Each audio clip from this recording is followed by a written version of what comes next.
Video kecil banget.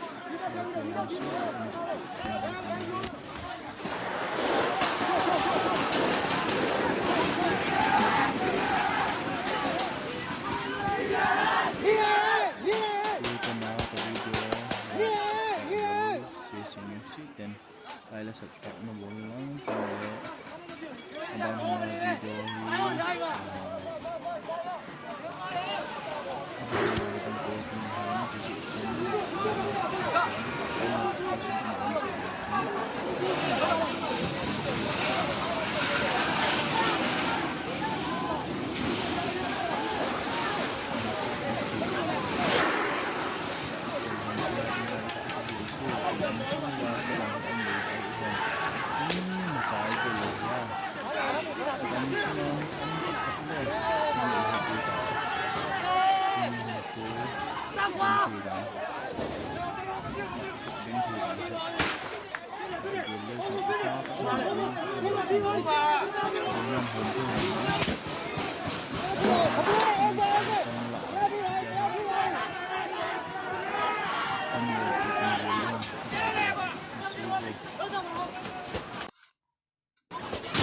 trong lê thì về ngâm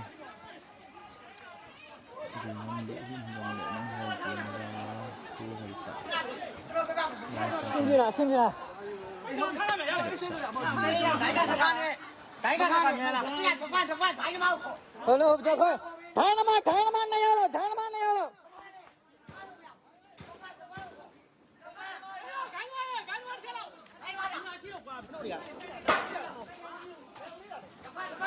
mi tham cả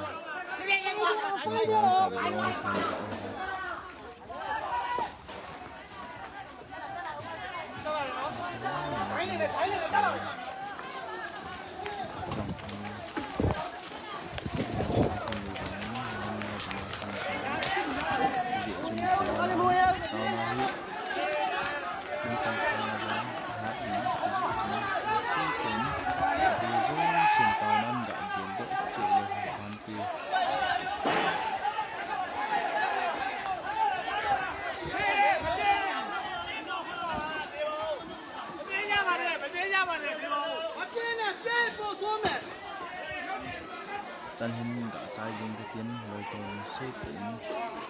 về dùng xiên lại subscribe tiền lệ share nó bộ kiểu lắm video vang chú cái tiền mà thì mình dùng lệ xin phải bell notification chú in on cái lệ chúng ban vào video hi kan upload kiểu như